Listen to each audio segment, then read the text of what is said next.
No, like the whole roof of that mouth is just death blades coming down.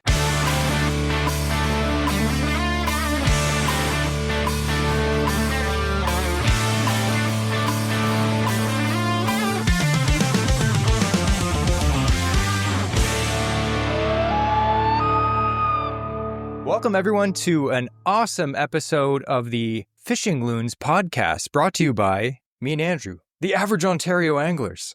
We have an awesome episode. I know we always say that, but today we're going to do an episode about something that everyone loves so much, even if they say they don't. Right, Andrew?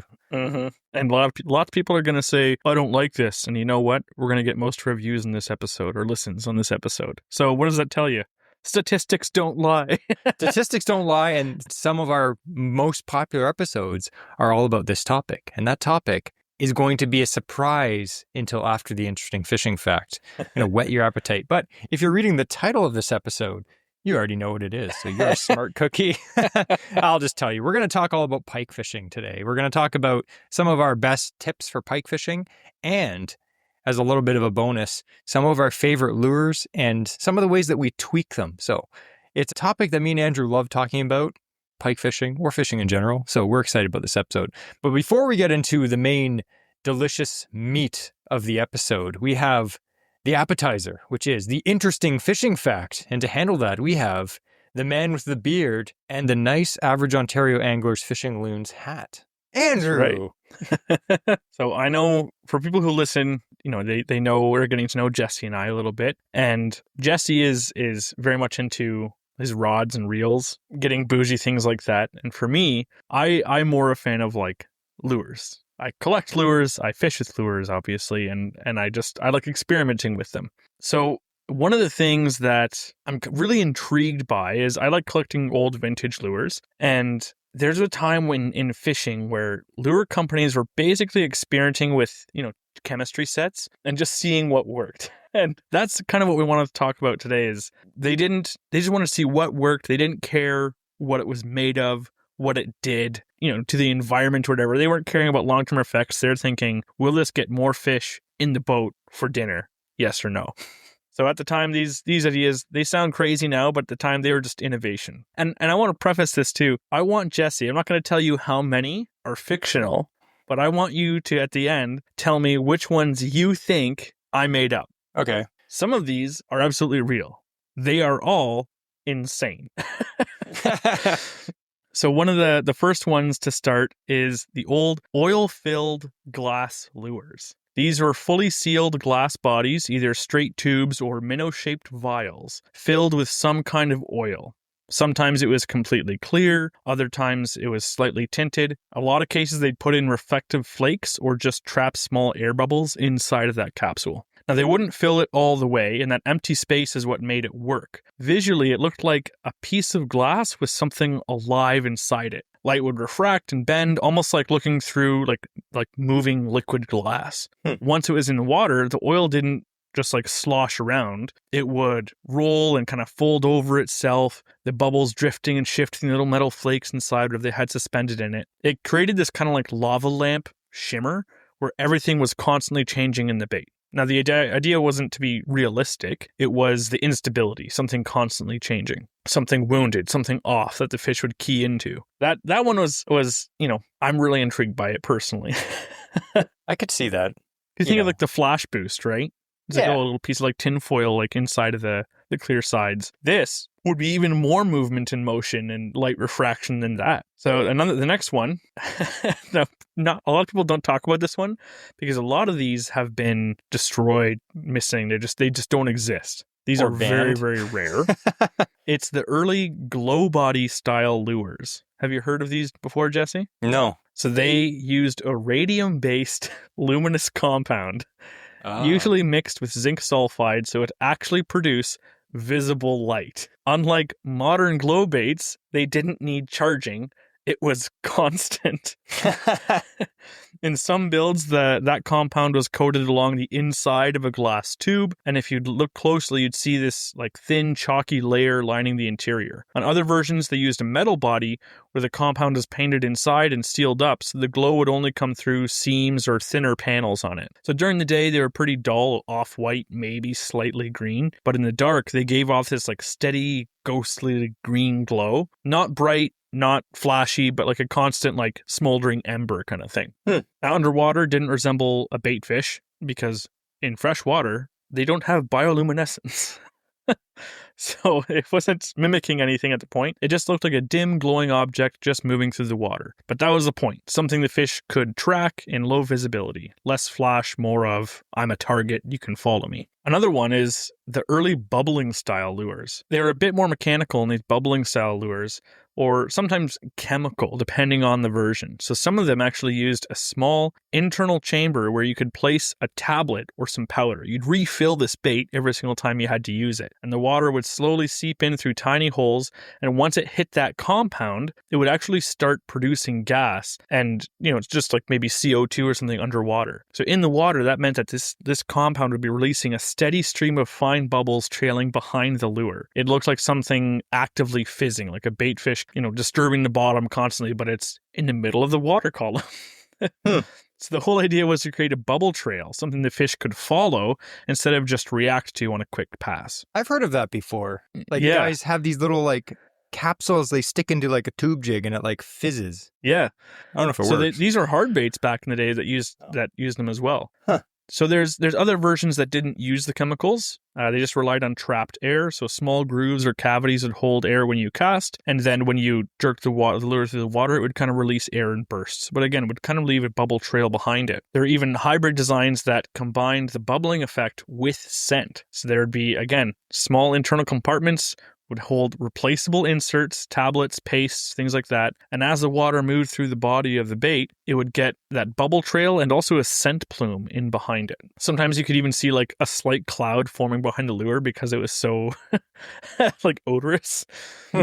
But again, something to get fish.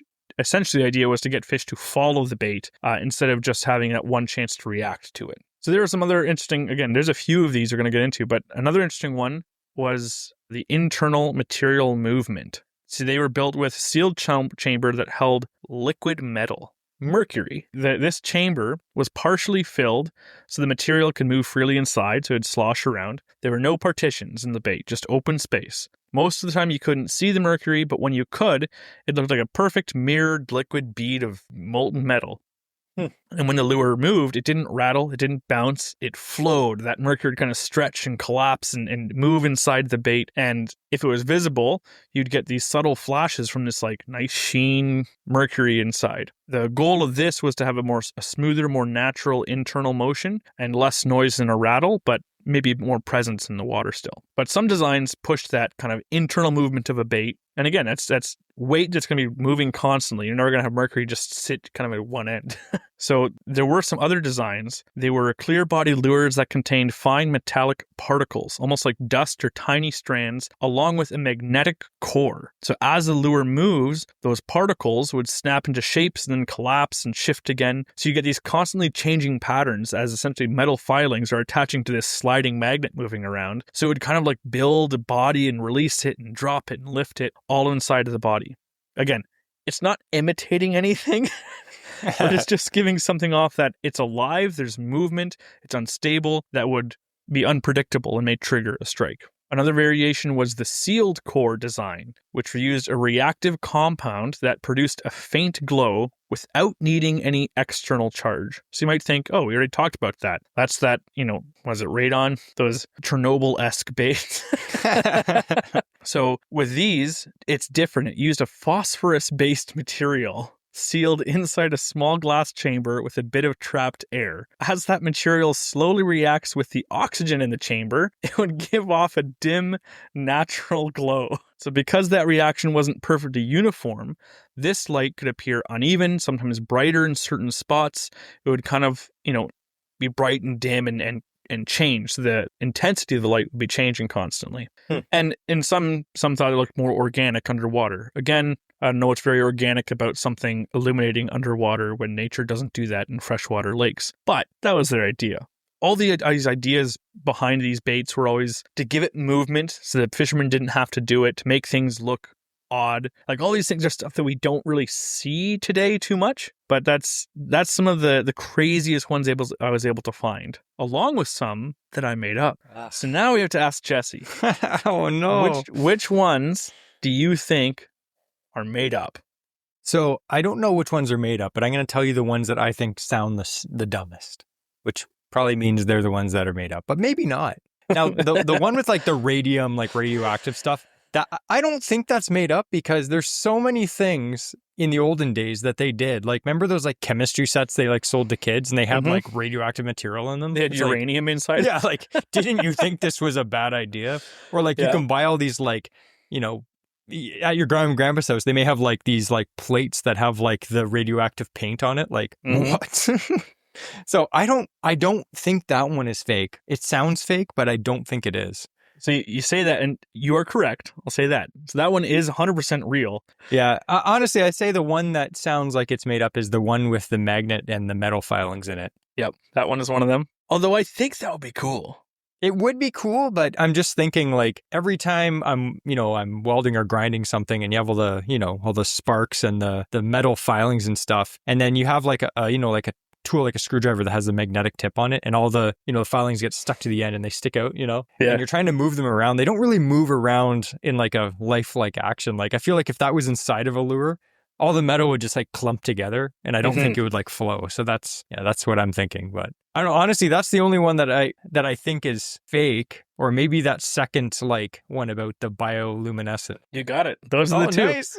Those are the two. So yeah, they just a little too technical on those. Yeah. You know what though? I could see both of those actually being a thing, but they sounded slightly fishy. So yes, no pun intended. I want you to make one of those, Andrew. So that's what got me thinking is, you come to today where obviously we're not going to have radioactive materials glowing lures.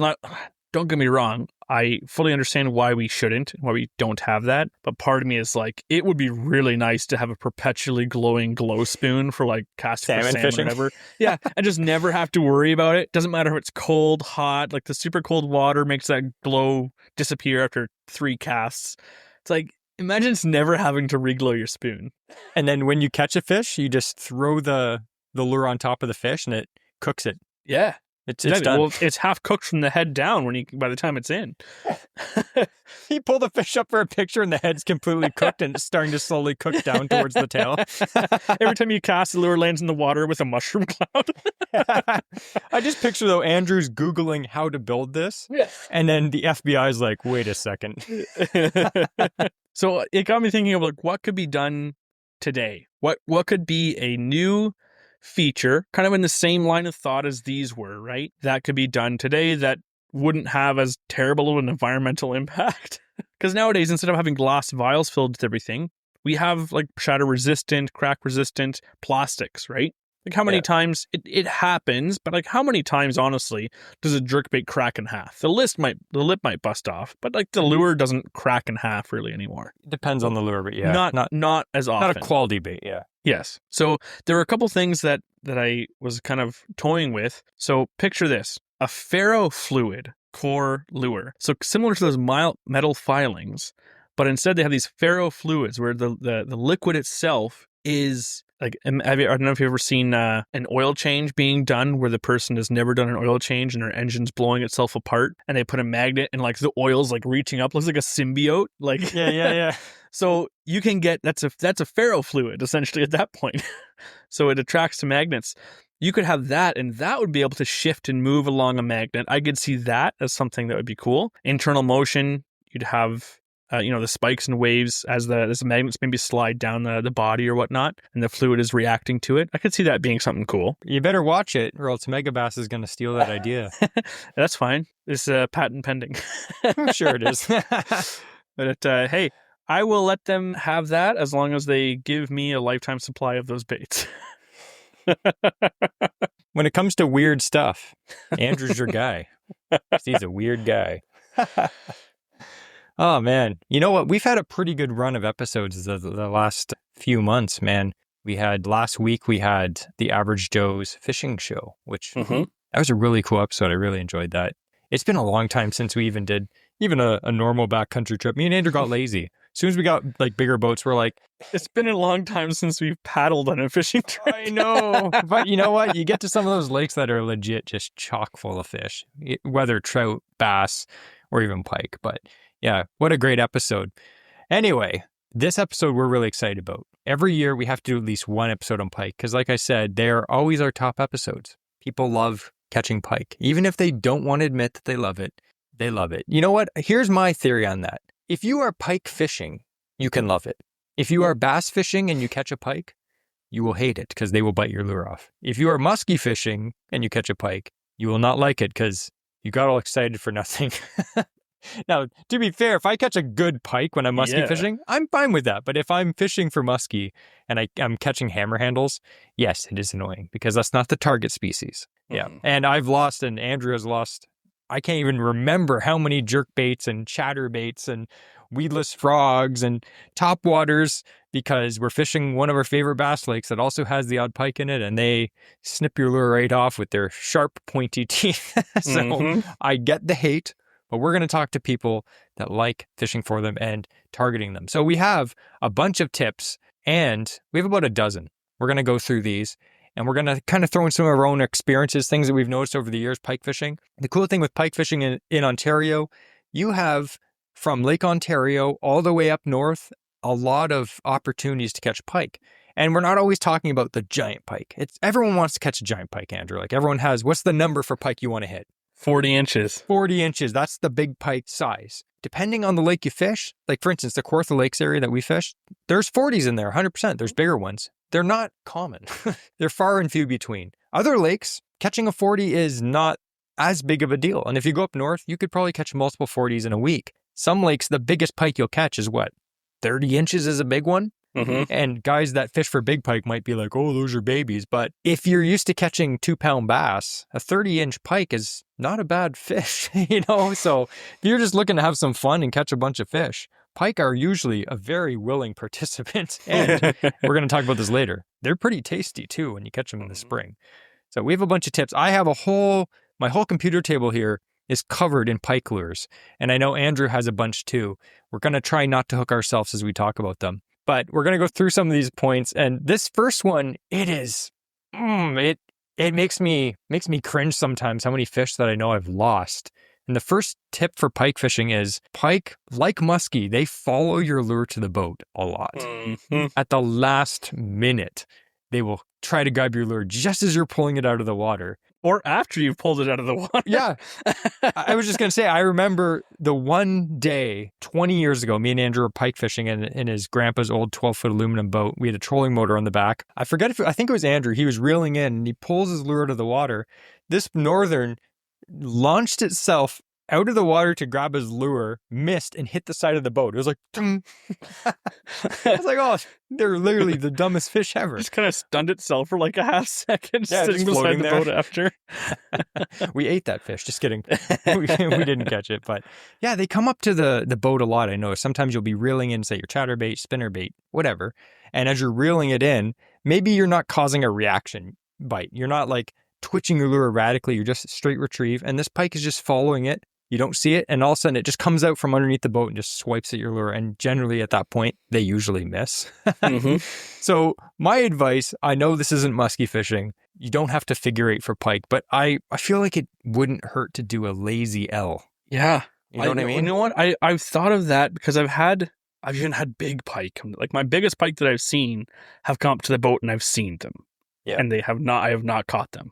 Like I have seen multiple what would have been my new PB and just not gotten them to commit. That's something that I should maybe look to do more, especially if I'm on a body of water where I think there's a good chance of getting a good one or I'm fishing large baits for them. Why not do like a small figure eight or something just to make sure? Yeah, for sure. And maybe not so much having to do a figure eight, but maybe, and this is something I have to work on too, is when your lure is almost back to the boat, try at that point to create a change in speed, a change in direction. Or even multiple times throughout that retrieve too. It doesn't have to be when you can see it. Like if you want to do, like choose, okay, I'm going to cast out, start reeling in, and then 3 times I'm going to try and elicit a strike just in case something's following. Because, that could be as simple as like a pause and then twitch, start reeling again.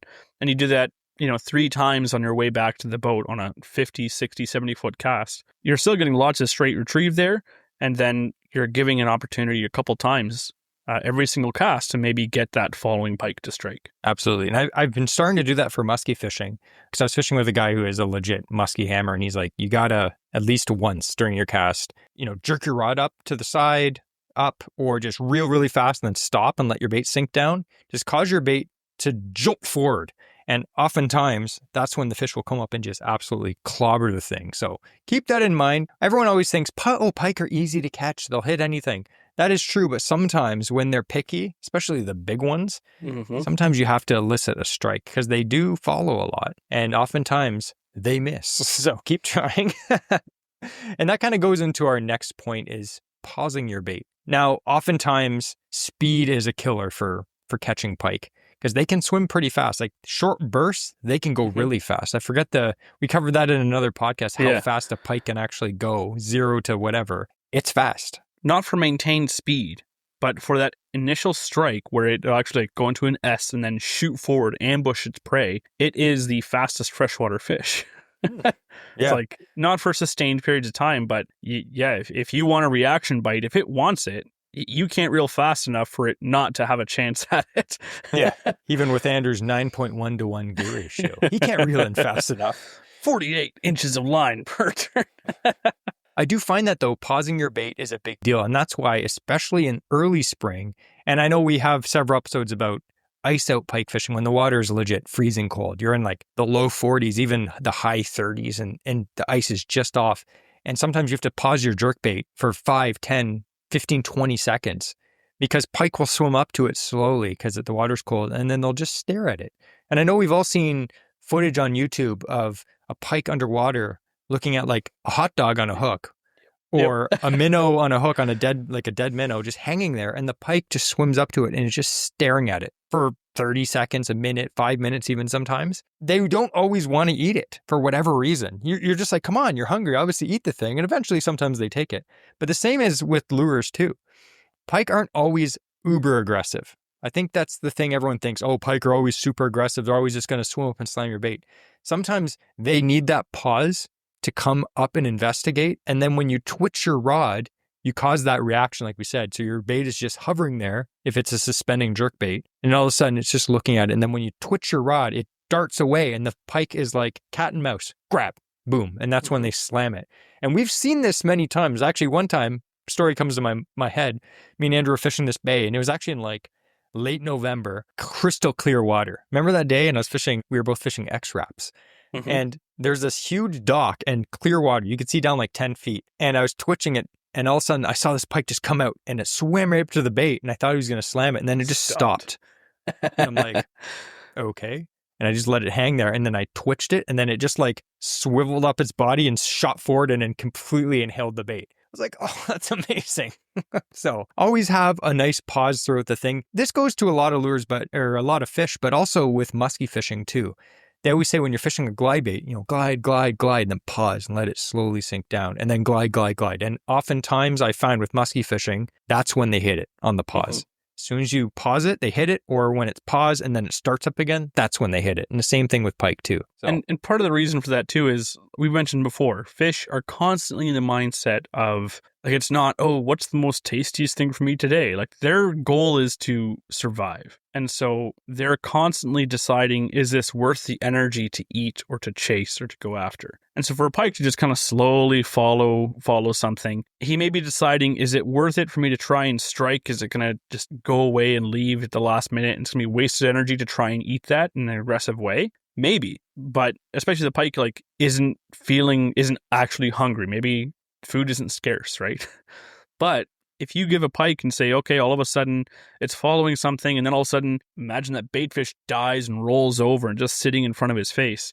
That's a free calories, 0 effort, and it's just like, oh, okay, I'll bite it. And I've had that too, where I'll be fishing a jerkbait or something like that, usually in the early spring when they are oftentimes keyed in on eating winter die off. of like minnows and stuff in the top that freeze in the ice and whatnot. And they just go around there eating these dead minnows that are flowing out of creeks and stuff like that. And so you'll have your bait and it just sits there motionless and it just stares at it. And all of a sudden it's kind of like open its mouth, swim forward and just grab it. Half the time, the treble hooks are out of its mouth still, and it's just holding like the tip of its lips in the back of the bait or something stupid. Yeah. But again, like they have no problem going like, okay, if I don't have to put any effort, chances are they're more likely to eat it, even if they're not hungry. And I always think too, fish generally are curious. Like some fish more than others. Oftentimes you see sunfish off the dock and they're curious. Like they'll come over to look at noises and stuff. I feel like pike and other species too, like bass, they're also curious. And when they see something that maybe they don't know what it is, because you have to think,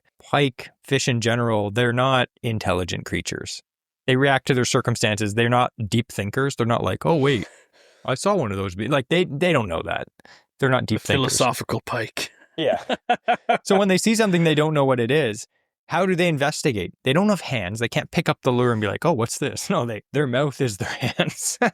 That sounds terrifying. So yeah, like you said, and it's true. Sometimes when they're in that mood, they're just nipping at the bait. Oftentimes pike will inhale the whole bait, which is terrifying when you're trying to get it out of its mouth. But oftentimes, especially in the early spring, I notice when we're fishing in really cold water, they don't inhale it. They just kind of nip at the bait. And then when you reel in your bait or the fish in, yeah, it's hooked always on the outside of the mouth, maybe with like one treble hook. Like remember my big one that I caught 2 years ago? We were fishing. Yep. It was 37-degree water, ice cold. I was fishing a big jerkbait, and it was hooked like once in the back treble. It had just literally nipped the tip of the jerkbait. Of its mouth. Like, yeah. Which is good because we cut it in. It was also terrifying when you have a giant pike on and it's hooked with like one point of a treble hook on the back and it's just swinging around in the fish's mouth. Props to Andrew for actually scooping it up with a net. Good. I was terrified. Another tip is matching the bait to the season. Now, oftentimes you talk about, musky fishing and guys are like, oh, you got to throw the biggest bait of all time. And I feel like that is also true with what a lot of people think when it comes to pike fishing. But I feel like from what I've learned myself and what I've heard from other people in this area, again, we're not fishing for like legit giant 49-inch northern pike up here, but you have to match the bait to the season, depending on your body of water. So you don't always have to use absolutely gigantic baits. In fact, I'd say one of the best pike baits of all time is a Rapala Husky Jerk, the HJ or Husky Jerk 12. Mm-hmm. It's not huge. It's like 4.5, 5 inches long. It's not a big bait. This is one of the best pike lures that you could ever own in your life. Even smaller baits, like here's a smaller Husky Jerk, like the smaller size too. I think this is a Husky Jerk size 10. Mm-hmm. It's surprising the amount of giant pike and big fish in general you can catch on a small jerkbait that's like 4.5, 5 inches long. Big, huge pike. You don't always have to be chucking big stuff. Sometimes it happens to me all the time because I'm a musky guy too, is you get into this focus where you're like, I want to catch a fish on a big bait. And it's cool. It's cool slinging, the big bait and you got the big rod and you want to catch the big fish. But sometimes you forget that you have to kind of match the hatch. It's like, oh, the fish are eating this particular, minnow that's 4 or 5 inches long. That's kind of what they're keyed in on. It's not that they won't eat something bigger, but they're keyed in on a certain size and that's what they're going to hit. It's like when you're looking in the fridge, like you're expecting something to look a certain way and you look for it and realize, oh, I bought a different brand and that's why I can't find the ketchup because the sticker looks different. And then you look over it, you're looking for that, like, I needed that Heinz 57 and that's that you're keying in on something specific and you might be looking right past it. And fish do the same thing when they're feeding, is they're on the lookout for something similar. Exactly. The way that I usually do this is with most species is when the water is cold, you start off small. You have to think the minnows and stuff that are the young of the year, bait fish of the year, at that early time of the season, they're pretty small in a lot of lakes. And then you kind of go throughout the season. So, you're talking like March, April, early May, kind of smaller baits. And then you kind of get into May, June, and then the summer you can go a bit bigger. And then in the fall, that's the time when I like to use giant baits because I find you will get big bites for pike and muskie on bigger baits. What pike are feeding on, what any fish is feeding on, changes throughout the year, like we talked about. Also, the body of water. Like, take, for example, and again, this is kind of off topic of a pike bit for a bit, but St. Clair, you talk to anyone who's fishing St. Clair for walleye or for muskie, they'll be like, you need to use super bright, like neon colors or like bright white. And you talk about people using that on any other local body of water, like, that's insane. That's crazy.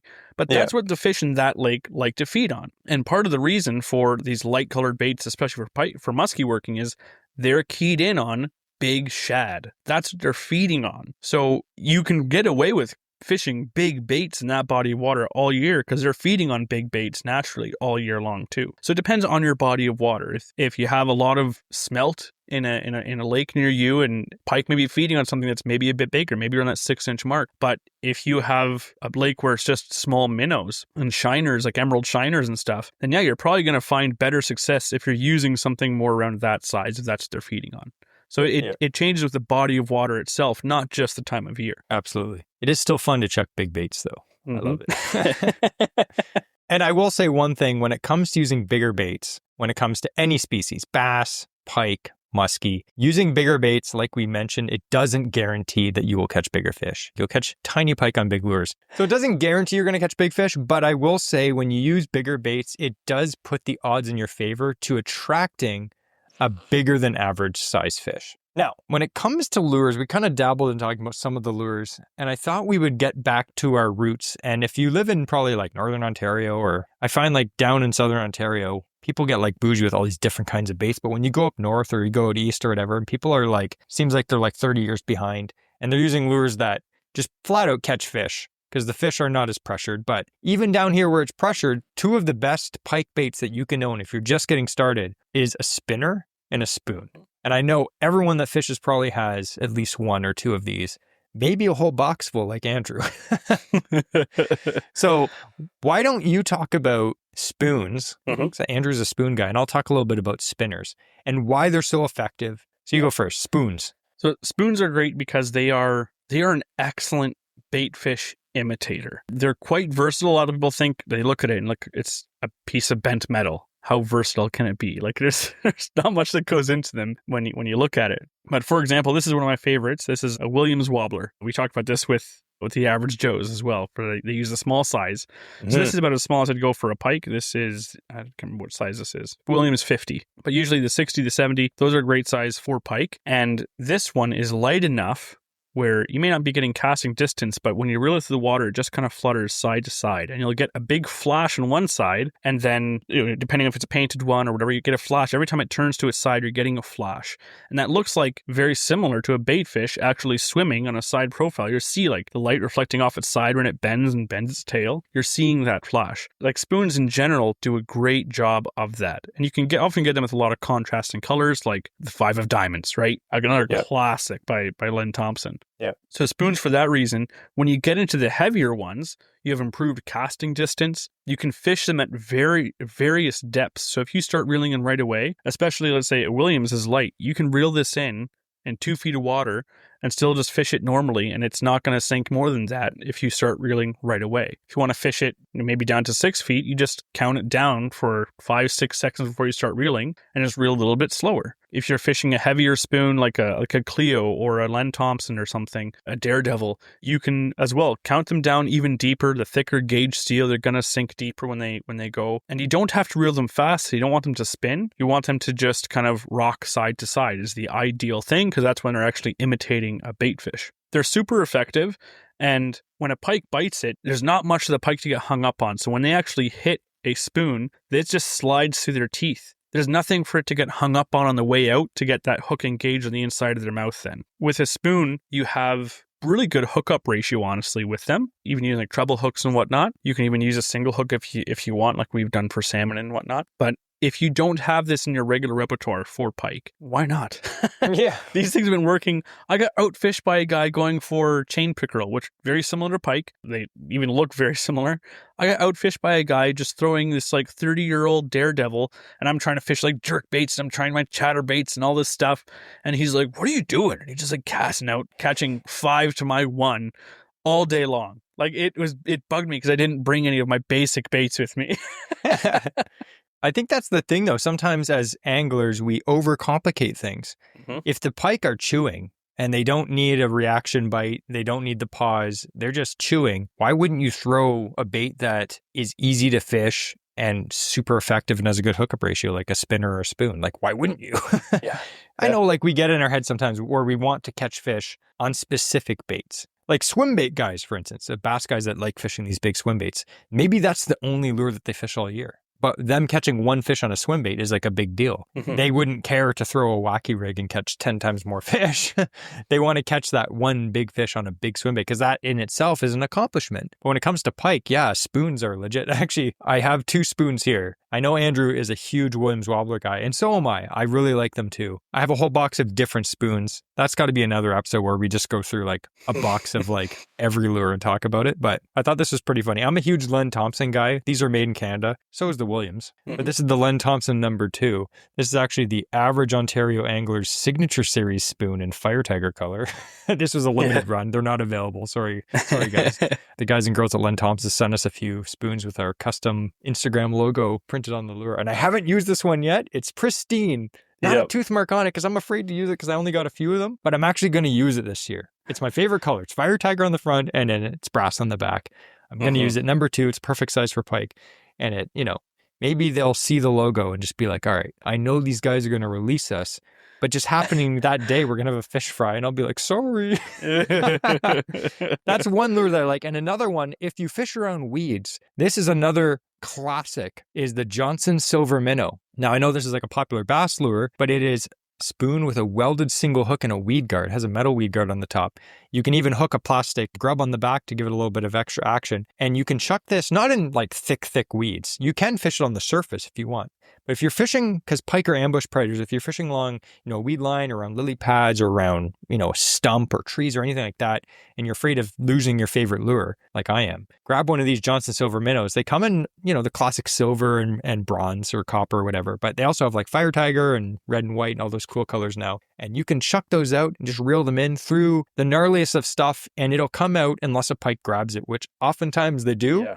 And it has a single hook, which makes unhooking the pike really easy, because treble hooks sometimes are a nightmare. I honestly love a good red and white weedless spoon, fishing it around. There's a couple spots where there's some good pike in the lake, and there's lots of pencil reeds or rice growing. And if you cast and you keep you can do a side cast to keep it low below the tops of those weeds, and you can just fire it back into them because it just skims right through between the stalks. It glances off a stalk of grass. Who cares? And then you just start reeling it in and it just comes right through so easily because it's a single hook. It's got a heavy gauge weed guard. Yeah. And you'll catch pike a fair ways in there. And you'll catch a lot of big largemouth too. And this is an old lure. The Johnson Silver Minnow, this one is not silver, but it's the Johnson Silver Minnow. This is an old lure. I remember my grandpa had these in his box. Yeah. These came out, I don't even know when, but it was a long time ago. They still slam fish, and you rarely see guys down here anyway using them. So maybe that's the secret bait. If you have a lure that you really like a spoon, but has a treble hook on it, and you're like, I really like fishing spoons, but I fish around, I'm fishing a lake with a lot of weeds. Grab a weedless spoon and do the exact same thing and fish those areas that you are afraid to cast a regular spoon. I find that is true in fishing, and I'm really trying to get better at this. Spots that you are afraid to cast in are spots that other anglers are also afraid to cast in, which means that there's probably fish in there that don't see a lot of baits. So get some weedless spoons and just fire it in there. If you snag, you snag. The amount of times that we've hooked up casting for pike, for bass, whatever, but we'll go into a shoreline and Jesse and I'll look at each other and it's I'm gonna regret this, and we just flip a bait in behind a fallen tree, that's the sling across is oh, there's a nice big puddle, if we hook it, I'm gonna need everything to turn out right so that we can net it, Yeah. But we'll hook up in those spots. And sometimes we will land those fish. Absolutely. Yeah, you got to target spots that other people are afraid to fish because there's some big fish in there. Now, you may wonder, we've talked about some of these lures. Where do you find pike? Now, this depends on the lake, but I'm just going to be very generalized here and tell you pike are ambush predators. Now, what does that mean, Andrew? It means they want to be able to be hidden until it's time to strike. Yeah. So they're not generally like pelagic fish. They're not wandering around following schools of minnows like salmon. You think of it in Lake Ontario or one of the Great Lakes. Salmon are just wandering around following food. That's what they do. It's not like they're oh, let's go see salmon. Yeah, they're underneath those docks. No, they're not there. They literally are just following bait fish. Pike generally are, like Andrew said, they're waiting to strike. They're hiding and they're great. Sometimes like we'll be in the canoe and it's really quiet and we'll just kind of like drift over a pike and it's sitting there and we are looking in the water for it and we don't see it until literally it like moves up to grab our lure. They're almost like camouflage. Like they have that cool, like, molted colors on the back with all the spots. They blend in. They'll hide in lots of things. So like we mentioned, weeds, rocks, wood, reeds, stuff like that under docks. But one of the best places to catch pike is in weeds. Weed lines. And this doesn't just apply to just pike. This applies to like literally almost every fish that is an ambush predator. Bass, muskie, walleye, pike, anything. Where the weeds stop growing, that is called a weed line. That is the easiest way to understand this. So let's use the Kawartha Lakes as an example, just because that's what we're familiar with. In the Kawartha Lakes, weeds stop growing at around 12 to 13 feet-ish. Okay, in other lakes like Lake Simcoe, where the water's clearer, and the weeds deeper can get more sunlight, they will grow deeper. Like I remember fishing the St. Lawrence and the water is so clear there, there'd be weeds down like 20 feet. I'm like, wow, that's pretty crazy. Because in the Kawarthas where we fish, generally they stop growing at around 12 feet. Now at 12 feet, do the weeds just stop and it's like an abrupt line? No, it kind of peters off, so to say. So it's like you have thick weeds and then they start to get sparse and then they just drop off. So pike will sit in those areas right on the bottom in those weeds. And these weed lines are like highways for bait fish, for other fish. When you have bait fish, it attracts slightly bigger fish like perch and crappies and sunfish and all that kind of things. And then those fish attract walleye and bass, and those fish attract muskie and pike. So these weed lines, the outside weed line is like a super highway of food. So if you can find these, that's where you should fish for pike, especially as the season goes on. We kind of covered this in some other episodes that we did about pike fishing, but early in the season when pike are spawning, they are in ridiculously shallow water. Like we've seen pike in what, like 6 inches of water. I've seen their backs out of the water. Yeah. But now that it's like May, these fish, they're not in super, super shallow water, especially the bigger ones, especially the big spawning females, like the big, the 40 inchers that we're all trying to catch. As soon as they're done spawning, they're going into deeper water. So if you're fishing shallow in your usual spots and you're like, you know what, I'm only catching tiny pike, dinky hammer handle, sometimes like 12, 14 inches long, go deeper, find the weed line and start fishing there. And I almost guarantee you'll start catching more fish, but also bigger than average pike. You're going to get to the pike size where it's like, yeah, I'm in high 20s, 30, 36 inch, possibly, 40 inch, hopefully. If you catch a big 40 incher, make sure to send us a photo so we can cry. Be jealous. So we can cry. I've almost hit 40 so many times. But yeah, find that outside weed line. And here's how you're going to find it. We're going to explain 2 ways that you can find it. One of them is Andrew takes his goggles and we dunk his head over the side of the boat and he looks into the water. Just kidding. Don't do that. Especially in gross water. That's a summertime only activity. Yeah. So here's how I find weed lines. This is how me and Andrew have been doing it. You do not need crazy technology. You don't need live scope. Would be nice because you can just point your live scope at the weeds and be like, wow, there's the weeds. But let's be serious. You can do this with very basic technology. We had the little Garmin Striker, has like a 2.5 inch diagonal screen. Like it is tiny, but it shows you what's on the bottom. That's literally all you need. You zigzag over where you think the weed line is in 12, 13, 14, 15 feet of water. If you zigzag over, whenever you see the weeds start coming up, either drop a big waypoint. spike or a big drop. Yep. Waypoint. Keep zigzagging. Whenever you see the weeds drop up or drop down again, waypoint. Go up and down the shoreline. Drop waypoint, waypoint, waypoint.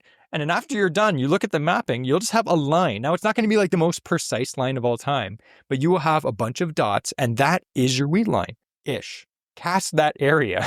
Maybe come back after the water settles down a bit.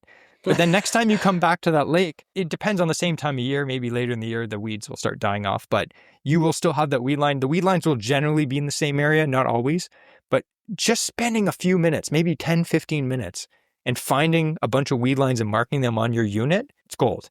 Do you even need a unit? It really helps, but you can use Navionics on your phone as well and just use your eyes.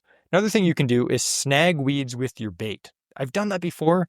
It's not as effective, but if you have like a jig or something on and you drop it under the boat and you pull it up and there's nothing there, it's just muck, move closer, drop it down. If you get snagged on weeds and pull up weeds, you can kind of figure it out. So another thing I would say though is we talk to a lot of guides that we have on and they all use different kinds of technology. Some, usually the guides have live scope and they have, Garmin, Humminbird graphs, whatever. We talked about regular 2D sonar finding the weeds. That is like the most basic way to find them. If you can upgrade to a unit that has side scan, now I did this, it's a little more expensive, but it's not crazy. So like I have the Garmin Vivid 7, it's a 7-inch. But you can also get side scan and 5-inch screens too, and they go on sale all the time. But when you have side scan, it basically scans 100 feet on the side of the boat. So finding a weed edge is actually pretty easy. Now, I don't have a crazy high-end unit like Andrew that has like super high definition side scan, because my little Garmin, it's basic side scan. For those who don't know, I just got a used unit that, is a high def 12-inch screen. I haven't, it's used. I got a good deal on it, but like I haven't used it yet. I'm excited to try it. I'm excited to do it too. Because as you're driving, it scans to the side of the boat, and you can easily pick up, like on my unit even, and it's not HD, I can pick up like tires. I can like, there's tires in the lake, but you can pick up tires, rocks. Sometimes you can pick up fish. Sometimes I know with guys that have like higher end units, they're like, oh, see that little speck, that's a fish. I generally never see fish, but you can see where weeds start. And again, depending on your unit, you can mark those weed edges. So using technology, use the best technology you can afford to find the weed edges. And that alone will save you so much time. And I guarantee if you start finding weed edges, you will double or triple your catches for any species that is in that lake. Fish use weed lines. Like that is the main place that fish are going to be all the time. The weeds consist of the base of the entire ecosystem for that lake usually. So everything starts revolving around it. Yeah. In lakes, unless the lake is really shallow, there are always weed lines. So don't worry about that. So let's talk about some baits that we generally will use along weed lines or along the edges of weeds. So why don't you go first, Andrew? I know he has a whole bunch of fishing around weeds? Yeah. So I've got, again, because I like fishing weeds, most of the pike baits that I use are designed to fish around some weeds. Yep. Now I'll bring up the first one. You're all expecting it. 100%. It's a chatterbait. This is a big blade. Jesse's got a big blade in his hands as well. So this one here is a Z-Man. So this is a trailer. So it's super stretchy. Pike don't bite it off. When I'm targeting pike, I like using a Lost Tech. There's a bunch of different names now for different companies that use it. TPE material. Yeah, TPE. Stretchy. Yeah. Because even if it's full of nicks and stuff like that, it's still the bait. It still stays together. Mm-hmm. So fishing a chatterbait or any bladed jig, you can fish this down.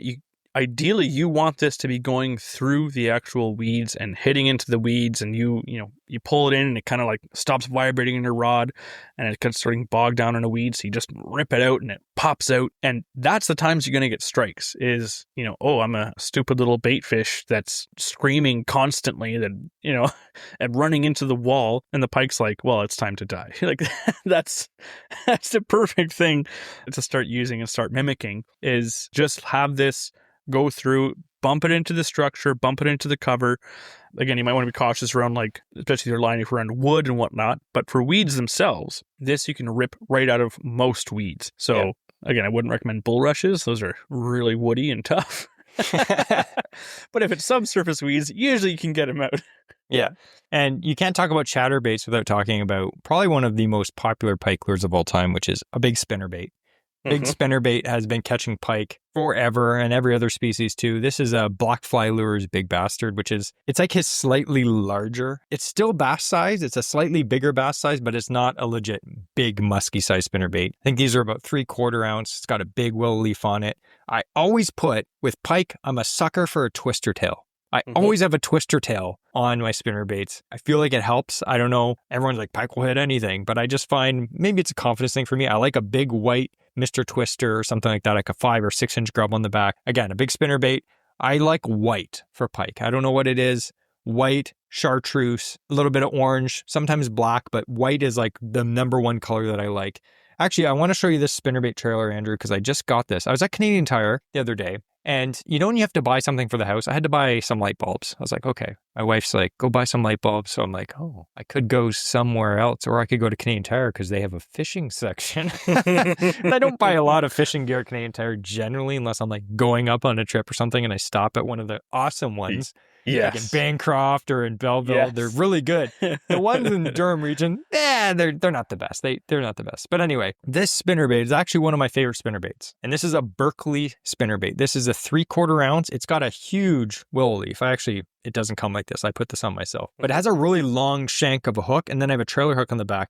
Look how long this grub is. Yeah. It is a 6-inch grub, but it's more of a ribbon tail than one of those big musky grubs. I've never bought any baits from this brand myself. This is the Set the Hook brand. It says designed and tested in Canada. Mhm. This particular one, it's called the 6-inch Big Dipper grub. Now, again, I haven't used this yet, but it's a grub. I mean, like, it's going to catch fish. It is a big 6-inch long, this is by American Bait Works, by the way, 6-inch long twister tail. And that thing is just going to be like flipping in the back, just being a crazy teaser. And again, for pike, you don't have to generally worry about them nipping. If I was fishing for bass, I wouldn't use something this long because it's protruding like literally 3 or 4 inches behind the hook. But for pike, they're just going to inhale that generally in the, late spring and summer. So I'm excited to try that. I like slightly bigger spinnerbaits. I like the 3/4 ounce if I can get away with it, because it allows me to fish deeper, easier, and it kind of like pulls down the bigger blades. I like to have a lot of flash to attract the pike. So that's a great spinnerbait. Feel free to modify your spinnerbaits, like Jesse said, changing out the blades. Yep. Some of them have multiple blades. See what you like. But like with a big single blade, you can get some great flash, a big thump, thump, thump, thump. And kind of going to the next bait this is another a jig with a blade, but it's a bladed jig, or an underspin, sorry, I should say. So this one here, this is the Sixth Sense, and I paired it up with the Mayor from Rapala. So it's not TPE, but it's a pretty substantial, like, sturdy bait. There's some teeth marks in it from last year. But this one here, it's got like a nice like 4 or 5/0 hook that passes through here. So nice single hook, but it sits within the bait. You Texas rig the bait with a screw lock on the front. And because it's got just a small wire down below, it's a swim jig head with just a small underspin on the bottom. This thing is fantastic. So if you want to fish, like you were saying, you want to fish around weeds and cover and stuff, the spinner bait will glide through weeds. Whereas the chatterbait will kind of get hung up and you rip it through. Spinnerbait, you can fish slightly heavier cover, I would say. Like, you can fish a spinnerbait back into the reeds as well, whereas it's tougher to do with it. You can't really do that with a chatterbait. Yeah. But this thing here, this is perfect fishing around docks, around timber, low-hanging trees. You can skip this really, really easily because it's a much more compact bait. An underspin like this, those are ones that you can Texas rig and fish around cover if you want. And that's something where if you can fish pretty much as heavy as you want, as not slop itself, but pike do want some open water around their cover for them to actually, that's where they want to eat or feed, is ambush out into the open water. So this, though, you can fish right around those fallen trees and docks and stuff really nicely and pull through without issue. That's I've seen Andrew catch a lot of fish on that. Any bait that, again, like we said, you can chuck where you're afraid to chuck anything else. It's nice because you can just go down the bank. If you're bank fishing, you can just walk along the bank and just fish everything in front of you. Or if you're in the boat, fish everything. You don't have to be like, can't fish this with this bait. I'll just keep walking. With that bait, you just chuck it in and reel it in. It doesn't matter. It may not be ideal for every situation, but it will fish every situation. So last bait that I'm going to pull this one out because this is a bait that I don't really talk a lot about. And Andrew has known 20 years ago, I schooled Andrew in fishing with this bait, and I've never let him forget it. But one of the most underrated pike baits. I'm going to see if Andrew knows what I'm going to say. From back in the cottage days, what was one of my favorite pike baits that is not really a pike bait that I would catch pike on all the time? Rattling wrap? Yep. Or lipless crank? Lipless crankbait. This is a cotton cordell super spot. This one has caught a few fish, but not necessarily. The super spot is one of my favorites because it's super cheap. I'll put these up in like the bin at sale and they're like $2. I'm like, all right. And I'll just replace the hooks because the hooks are trash. But you can get all different kinds of sizes. This is the Joe Bucher JB Rattler. It's a slightly bigger one. Rapala has a bunch of them. The cool thing about a lipless crankbait is you can fish them at any depth. It's not like a regular crankbait where you're like, oh, this crankbait dives 5 feet or this crankbait dives 10 feet. This thing sinks 1 foot per minute. Or that would be really slow. It sinks 1 foot per second. Basically suspense. Yeah, it sinks 1 foot per second. So you can chuck it out there. And say you have a basic fish find, you're like, okay, the weeds are 12 feet. I want to fish down, pike are at the bottom. They will swim up to grab a bait, but I want to get my bait down 6 feet, maybe halfway. You can just cast this out, count to 6, start reeling in. And the cool thing about these baits is they fish really well around weeds. Now you may think, oh man, this bait has 2 treble hooks. I would never chuck that around weeds. That's the cool thing about this bait. It kind of runs like this. So the treble hooks are behind it. It rattles like crazy. You can hear these things like 30 feet away underneath the boat. It's crazy. Lots of flash, lots of vibration. And the way that I catch the most fish on these is ripping them through weeds. Like Andrew said with the chatterbait, you want to be ticking the tops of the weeds. If there are weeds, again, not reeds, because that would be terrible because they're hard to get your bait out of. But if there's weeds and you're letting your bait tick along the tops of the weeds, every so often it'll hit a stalk of like milfoil or something. And when you feel like you're pulling on a weed, just rip your rod up and it'll rip through the weed and cause a reaction. And oftentimes if a pike's following and it gets stuck on a weed, with any bait really, and then you just give it a good yank and it rips through the weed, that's when the fish will slam it. You'll be like, oh, I hit another weed. And all of a sudden your rod starts moving. You're like, oh, that's not a weed. That's a fish. So definitely try it. Leadless crankbaits are one of the most underrated baits for any species, but I catch a lot of pike on them. The only issue I have with these baits is they're not huge baits and pike tend to literally inhale them. So make sure you have the right tools. So speaking of tools, let's talk about catch and release tools, because when you fish for pike, they have sharp teeth, which if you've ever tried to lip a pike like a bass, you will pretty much learn pretty quick that that is a terrible idea. So when it comes to pike fishing, Andrew, like what are some of the tools that we always have? So the first thing, there's two that I say don't even go pike fishing without. And that's a net. We have that video of me handling a small hammer handle that has I believe it's actually this ripstop in its mouth. And it shakes and this bait comes sliding right off my knuckles and somehow doesn't hook me. Yeah. Terrifying to watch the video. Absolutely. So handling as much as you can avoid, and since that video we have learned a lot of lessons. So as much as you can avoid handling a pike with especially treble hooks in its mouth, do so. They're super slimy. You can grab it behind the shoulders and kind of lift it into the boat, but like it is so easy to get out of that. And then you're like, oh, I try and catch it midair or something. They're so quick. They can turn right around midair. It's not something that you want to handle with hooks in your mouth, ideally at all. I agree. So with having that, a net and keeping it in the basket of the net, that can be a huge safety thing for you being able to do it in a much safer way. The second thing is pliers. You don't want your hand near that mouth because again, not only are you at risk of it shaking its head and getting the hook in your hand and still in the fish, but chances are it's 6 inches down into the back of his throat sometimes, or back of the mouth, I should say. And you don't want your fingers in there because when you catch your first pike and you look inside that maw, you're going to realize that it is the stuff of nightmares. Because it's not just like us as humans or sharks where it's like, oh, there's sharp teeth in the mouth at the front of the mouth. No, the whole roof of that mouth is just death blades coming down and their tongue has death blades coming up. Like there's teeth all over this mouth. So don't put your fingers near it, near the head or near the mouth. Having long, and not just regular, long needle nose pliers and a net, that is good. There's another tool that is almost just as vital.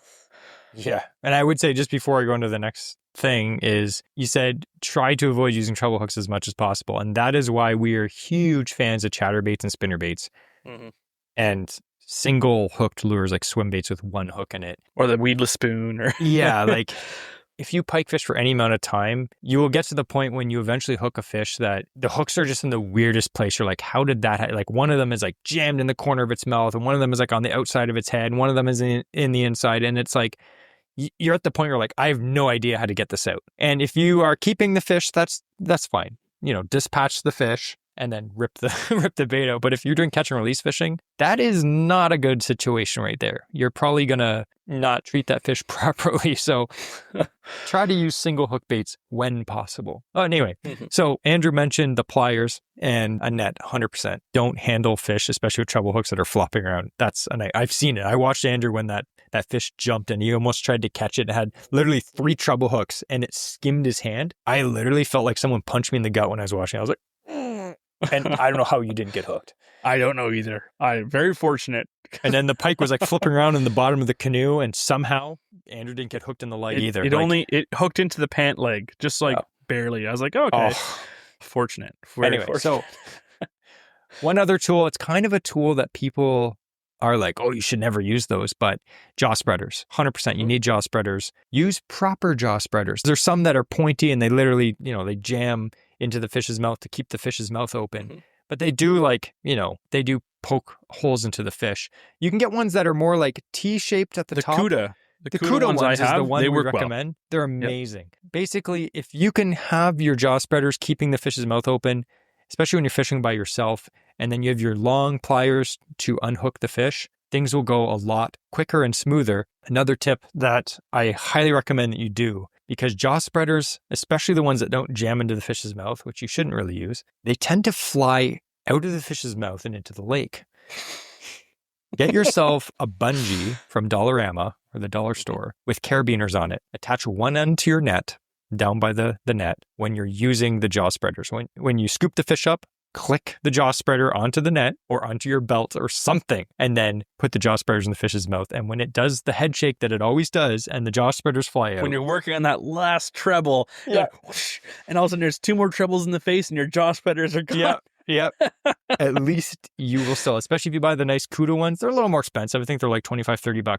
But it's a tool that will last you many years. And if you do that trick, you will not lose them. So definitely do that. The other thing that we recommend, and it's something that, again, you have to pick the right tool, is the fish grips. Now, fish grips like the Boga grip, which were popular 15 years ago, they have the metal Still popular pinchers. in saltwater too. Yeah. A lot of not a lot of catch and release with those style of fishing though. But the Boga grips or similar styles, they have like metal pinchers. And we used to have them back in the day. Again, we've learned not to use them. But when you grip onto the fish's lip and it starts thrashing around, it will tear holes right through the fish. 100%. I don't think I had a single fish not rip that through its bottom jaw. Yeah. Every single one did. They're super handy tools. The ones that we've learned to use though, as many companies sell them, you can even get them at the dollar store sometimes, is Rapala, Mustad, a bunch of brands make them. They're the plastic ones that lock down. The cool thing about them is they have like very thick plastic jaws. Now, someone told me one time, like, oh, that's cruel. You shouldn't pinch that fish's mouth. I clipped it on my hand between my thumb and my index finger. And it's tight, but it does not do any damage. It doesn't hurt. They just clamp down and then they lock. It gives you a grip to have the fish's mouth open as you're working on it.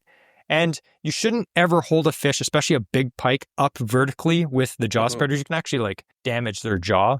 So this is just a tool that we're using to keep the fish's mouth open or work on the fish or help get the lure out faster. And again, this is a tool again that's like $10 or $15, well worth its weight in gold.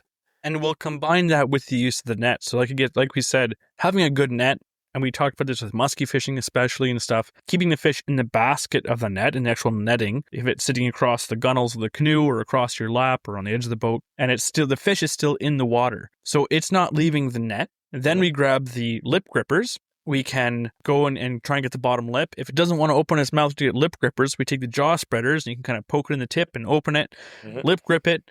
Then you can even use that, just again, like Jesse says, not to pull the fish out, but just put some downward pressure to open that jaw. And then you can get your pliers in there. That way, the lip grippers won't just fly off like the jaw spreaders do. I found that's been really helpful for handling that. You might be able to get away with, again, pike like to keep their mouth clamped shut. That's why they started using jaw spreaders. But you might be able to get away with just lip grippers and a pair of pliers, really. But it can be really tough sometimes to get it clipped onto the bottom jaw initially. Once it's there, it's fantastic, and it's nice and easy to be able to get that bait out with a lot more control of the head of the fish now. Yeah, and we use these for almost every species. If you're going to target pike, and again, all these tools you can use for musky too, or any toothy fish, spend a few bucks. We'll put all the tools below in the show notes. Again, we're not sponsored by any of these companies. We just want you to buy them so that you can not hurt yourself or fish, possibly, if you're releasing them. I just noticed, though, we talked about spoons and spinners, and I was like, I'll talk about spinners, and I never did. So I'm just going to mention quick. Again, spoons are great. They cast far. Spinners, though, on the other hand, they do imitate a minnow, too. It's got that blade that spins around. Obviously, they called it a spinner. It has that, like, shimmering vibration, which is great. And we've caught lots of pike on spinners over the years. You don't have to go fancy. And I think spinners are one of those baits that you'd be surprised on how many big fish you'll catch on small spinners. Like a Mepps Aglia 5 was like, when we were kids, that was like a big spinner. But now I'm looking at it, I'm like, it's 2 inches long. It's tiny. It's like not even half ounce. But this bait will catch tons of fish. Or like a Black Fury number 4. It's not a big bait, it's small, but it somehow has this like amazing attraction to pike. And Aglia number 3 is one of my favorites, honestly, for even pike fishing. Yeah. And that's not a big bait. No. And if you do want to chuck a slightly bigger one that I've had good success on is the Blue Fox number 6. This is a slightly bigger spinner. I think it's one of their biggest sizes that they make. I got a bunch of these in like the clearance at Gagnon's one time. They were on sale for like $2.99, so I picked up a whole bunch of them. But even fishing this, they have a lot of draw or resistance when you pull them in. So fishing a number 6, like you do need to use slightly heavier gear because it does pull a lot. So I always find myself just gravitating towards the classic like Aglia 4 and 5, and I'll catch just as many pike on them. But my favorite spinner of all time, and this is not as popular of a one, is the Panther Martin size 20. Now I'm a big Panther Martin guy for trout, but this is the second biggest Panther Martin they make. They have a bigger one for muskie. This is a size 20, which is similar to like, I don't know, an Aglia size 5 maybe. I've caught lots of pike on that over the years. Great lures, hard to beat. You need to use a ball bearing swivel on your leader though. And speaking of leaders, we're going to talk about leaders very briefly because we've gone in depth about them in other episodes. And this episode is going a little bit over time. Andrew's like, that's fine. I'm like, it's fine for him because I edit it.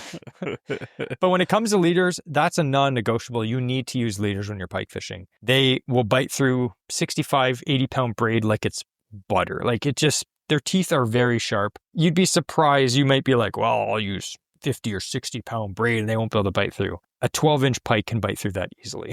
So I would say they'll bite through braid a lot easier. The same diameter. So I'm not saying pound test. The same diameter, they'll cut through braid way easier than they will monofilament or fluorocarbon. Absolutely. Yep.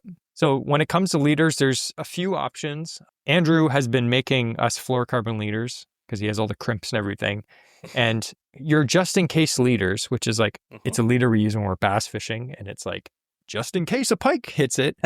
What is that, 50 pound? 50-pound fluorocarbon. Yeah. And I have not had a pike bite us off while we're bass fishing with a 50-pound fluorocarbon leader. Could it happen? Absolutely. I've literally had, and it was almost a 40-inch. I was fishing last year with Bobby Belmonte, and we went out pike fishing for the day. And I set the hook on a big pike. He saw it on live scope. I didn't see it.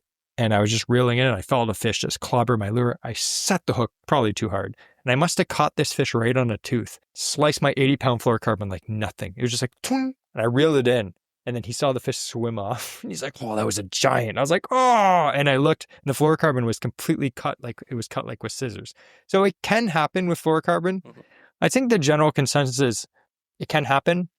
But generally 80-pound fluorocarbon for pike, for bigger pike, is kind of the deal that I would go at. I've not had, except for that one fish, I haven't had any bite through that. But if you are someone that doesn't want to risk it, because now that I lost that fish, I'm like, yeah, I don't want to risk it. I do like titanium. So you can use a regular wire leader like a lot of people use. This is the leader I've been using probably the last 4 years. This is the Not Too Kinky titanium. It's tieable titanium, which sounds crazy, but it's basically titanium wire. You tie it onto a swivel, a ball bearing swivel if you're using a spinner and a snap, and then you can even tie it right to your braid and not even do that. There's a knot, all the knots are on the back. I'm not going to try to describe them because they're complicated, but titanium, the cool thing with it is it's not too kinky. It doesn't kink like regular wire. If you buy those cheap wire leaders at the store, you might catch 1 or 2 pike, and when they're thrashing around, then the leader will kink. And then you know that it's going to snap because it's wire, but it can snap once it kinks. The not too kinky stuff, the titanium, it's amazing. I'll use it for days at a time, multiple pike on it, no problem. The only issue that I have found is when you tie it, there's a really sharp piece at the end. And I've cut myself so many times. I'll reach down to my leader and it'll just jab into my thumb. I'm like, because it's so thin. It's like a hypodermic needle. But that's cool. It's a little more expensive and you have to tie it yourself. But I know there are a few brands that have leaders made of similar stuff like this titanium. It's super thin. It's super light. If you're using a jerk bait or some bait that you don't want to affect the action of it, this stuff is the stuff that I recommend. But a regular wire leader, generally, if you're just fishing like spoons and stuff, that's totally fine. Totally fine. But yeah, don't lose the biggest pike of your life because you were dumb and didn't have a leader on. We're going to spend the next few minutes of this podcast talking about a few more lures because I know Andrew has a few more that he wants to talk about. Yeah, I've got 2 more set aside. I mean, I have a lot more I could talk about, but I've got 2 more set aside here. All right, so why don't you go, then I'll go, and we'll just talk about some of our lures, then we'll end the episode, because we talk about all the pike lures that we owned. Unfortunately, this would be like a 3-hour episode. So one of the ones that, again, I probably won't be using too much in the spring, but this is the Haku, X-Wrap Haku. It's a slow sinking glide bait. So this one here, there's no rattles or anything in it, but I got this when it comes with the pike pattern because, like a lot of fishermen out there, they hate pike. Guess who else hates pike? Most other fish. They're cannibals. Pike. Yes. So this one here is a really cool bait because not only does it have, like, you can replace the hooks as normal on a glide bait, but it has a quick release. So when you're fishing a heavier bait, heavier, it's not like it's crazy when you're, if you do musky fishing and stuff, but fishing a heavier bait than a standard bass bait or whatnot, what can happen, especially on glide baits, is sometimes they'll have a poor hookup ratio or a high risk of loss during the fight because the fish is on the hook and it just starts thrashing around, and it can use the weight of the bait, swing around the outside of its mouth to kind of twist itself and then release that hook, and now it's gone. This one here actually has a hook release clip. So a pike will grab one of the trebles and it actually pulls that clip off. So now, with the hooks in the pike's mouth, this is now outside and front, just free swinging the weight of the bait itself. And you can easily just put everything back together right in the belly. So it's not like it's a one-time thing. It can be done multiple fish many, many times. So that's the cool part with that. But glide baits, and this is a slow sinking one, you can fish, again, jerk baits work really well. So if you want a larger presentation, jerk baits only get so big oftentimes. You're not going to get something too much bigger than like a saltwater X-Wrap is pretty much as big as you can probably find. That's still going to be your traditional kind of jerk bait. In Europe, they call these jerk baits because you fish them similar. You can kind of chop it side to side as it comes in, or you just reel in and it kind of has a slow side to side retrieve. But these are something, if you do want a bigger profile, I'm excited to use it. This is brand new out of the box, hasn't seen water yet. Yeah. But I'm excited to fish this for some pike. And it's not that big. Again, no, the amount of time that I've caught pike, and then when I'm filleting it, I pull out something this size. It's like, that was only a 24-inch pike and it had that in its belly. So I'm excited for that one. That's a good bait. I've actually had this one a few years and I haven't spent a lot of time fishing it. I have caught a few fish on it. It is also a good, like, tough musky day lure. Like, if you're having a tough day, it's a smaller bait. It's big enough to attract a muskie's attention. I got the orange one. This is like slashed goldfish color. Anyway, speaking of like jerk baits, as the Europeans would say, we call them glide baits, but really they should be called jerk baits. This is one bait that I had an absolute giant, would have been a 42-inch, I think Matt said. We were fishing up in Georgian Bay, and Matt found this bay just full of, there was like 3 or 4 big pike, but the biggest one was like 42 plus inches. It was huge, and it wouldn't come near the boat. It wouldn't follow any of our lures. And we were using generally small lures, and I put on this. This is the Strike Pro True Glide Guppy. This is the Guppy Junior. And it's a glide bait, like a one-piece glide bait, Euro style. It's got a twister tail in the back, which I'm a sucker for, again. And it's white perch color.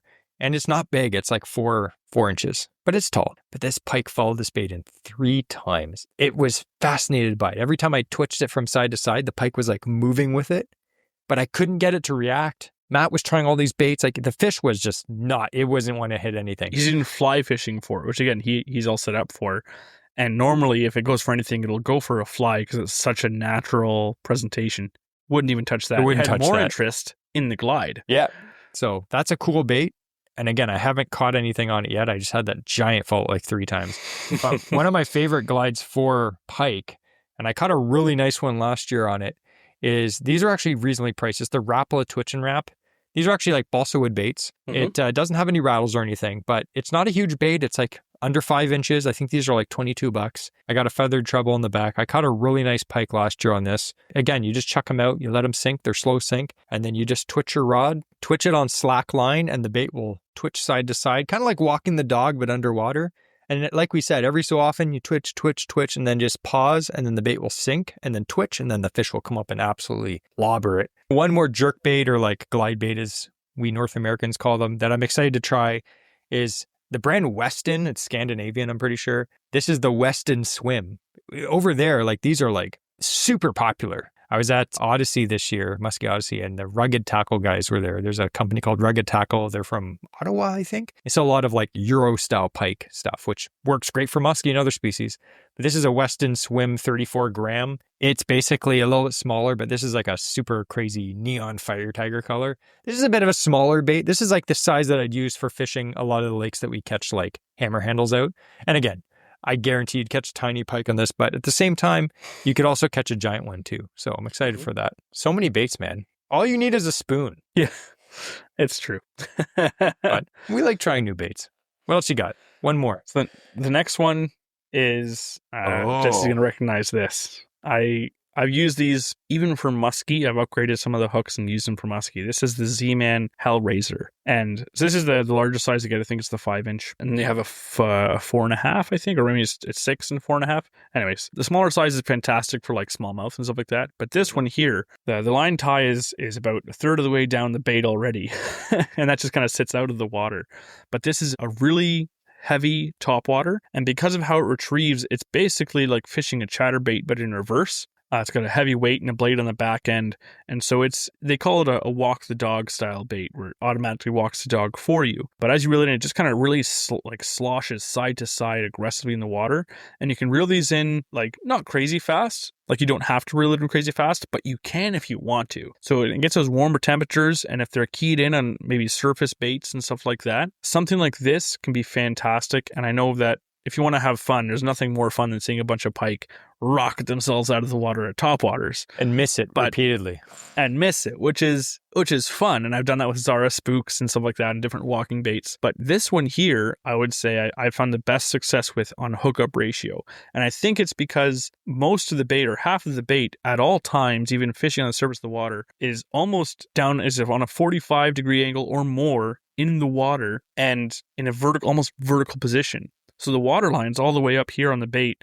And so there's a lot of bait. Both hooks are underwater. So when the pike comes up to grab it, they don't have to try and get something right on the surface. This is kind of a mix between surface / subsurface for its back 4 inches. So I found, I think that's why is when it kind of sits back in the water, the hookup ratio improves. And so I've had much better success for both pike and even like small muskie and stuff like that using this. So that's something if I was recommending anyone a topwater for pike, this is one that's just really fun to fish, super easy to fish, and you can cast often really accurately because it flies like a rocket. It's back weighted right here. So it goes. But that's a good one.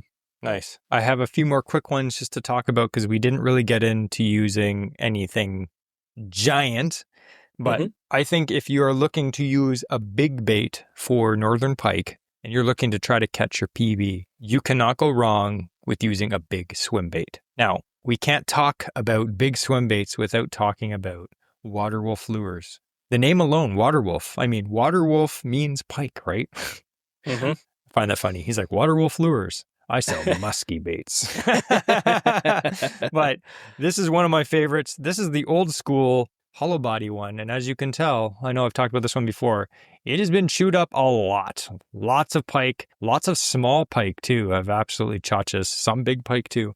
This is a 7.5-inch swim bait. They come in different weights. So you can get, shallow, medium, deep. Now, I'm not going to show this one off a lot because this is the new one. Here's another cool Cisco colored one. That's an old hollow body. The new ones are all solid body. They actually have a really cool action too. This is what they look like now. They have 2 treble hooks. These catch big pike, absolute giant pike. They catch big muskie. They catch big walleye. Incidental bass catches. Yes. Yes. If you want to get bigger baits, but you don't want to buy like giant muskie baits, this is the perfect Ontario lure for catching your PB this year. Look through his website and just pick, he doesn't sell any bad colors, but look at your lake that you want to fish and be like, okay, what's the main bait fish? Is it a lake that has like Cisco in it? Get something that's Cisco colored. But is it like a panfish based lake, like a lot of the Kawarthas? Like nice natural perch. Get something that's like a perch or a carp color, something like that.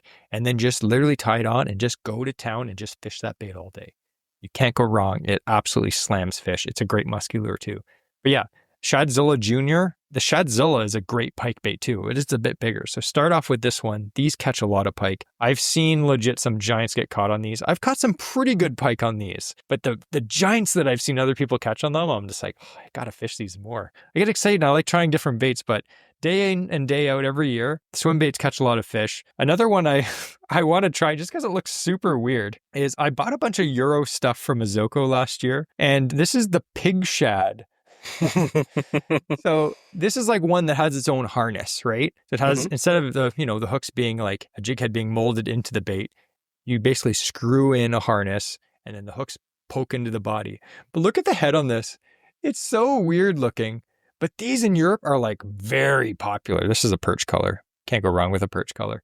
But I'm very excited to try that. I actually have a bunch of different baits that I picked up with this same harness. And this harness is cool. This is the Pike Craft harness. So you basically can add different weights and change weights easily on it. So I'm excited to try that. But basically, these baits are all about 7.5 inches long. That's a great size without being too big and without being too small to catch a big pike. But when it comes down to it, for most pike fishing, if you're not fishing for giant pike, I just stick with like a 5-inch white paddle tail on a jig head. You cannot go wrong with that. It is so multi-species. You can catch absolutely everything on it. But I'd say the one swim bait I probably caught the most fish on that's not a giant swim bait is the X-Zone Swammer. These are made in Canada too. Always been a fan of these. This is the 5.5. I think they call it the Mega Swammer. But the Mega Swammer, I like it in white. Pike, I like white. But you can rig this so many ways. You can put it on a jig head. You can put it on a Texas rig, fish it through the weeds. You can have it on an underspin. You can do so many things with it. It absolutely... line through treble. Yeah, it crushes fish. The pike will chomp them up a bit, but honestly, if I'm going through a pack of baits in a day because I've slammed a bunch of fish, that's fine. I'm totally fine with that. All right, so I have one bonus tip before we end because I just realized I didn't say this tip and I prepared it, and it's a tip that I've started using about 2 years ago, and I've been slamming fish, not just pike, but pike. I saw this on an Ontario Out of Doors video on YouTube, and it's like a 14-year-old video, and I was like, oh, that's cool. And it's like tips from a guide. So he uses a swim bait, but instead of rigging it the way that you're supposed to rig it, up through the head and out through the top of the fin, he rigs it sideways so that the flat part of the bait fish, which is normally the side, is on the bottom and the top. So what that does is it gives it a better gliding action. So when you reel it in, you have the wagging of the tail, but then when you let it pause, it has more surface area, so it glides better. I was skeptical. I was like, okay, I'll try it. I tried it. It works super good. It's a super good tip. I'm very excited because one of the ways that Andrew and me caught a bunch of fish the last few years is snapping a tube. So we'll get a big tube, whip it out, let it sink down into the weeds, and then it's called stroking a jig. You just rip your rod up and it rips the jig up and then it spirals back down, and the pike go and they just grab it. So the next time you rip it, all of a sudden, fish. You have a fish on. It's amazing. You're like, oh, it feels like you snagged a log, and all of a sudden it starts moving. You're like, yeah, that's a fish. Yeah. I remember the first time I tried that, I was smoking Andrew. It was like the one day. Yeah. I was like at like fish 3, and he was like not catching anything yet. So, give me one of those tubes. I'm so pumped for open water fishing. Again, we were recording these things in advance, so by this time, yes, we'll have been out bass fishing early season and pike, but my goodness, I am getting ants in my pants. I need to get out there on the boat and go fishing. We keep talking about like when you feel that fish strike, when you hit, you feel that just tap tap and boom, like I need to set the hook again. Andrew wants to catch one fish this year. So again, we've been saying this all year long, but 2026 is the year. This is the year you will catch more fish than you ever have. Go the extra mile this year. Just be like, listen, I'm tired. I'm going to go fishing anyway, even for a few hours. Do shore fishing, do bank fishing, do some research, find a new spot. You're not catching a lot of fish on the lake you normally fish. Try something new. Try different baits. Try different areas. Find the weed line and you will catch more fish. I like Jesse being like, everyone, this is the year. You just have to put in 3 times the effort and you'll do better. Well, you can't expect results without putting in the effort.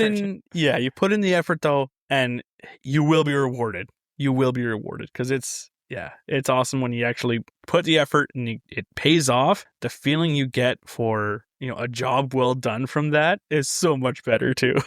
Absolutely. And again, we talked about a lot of lures, but always remember, buy them all. Yeah.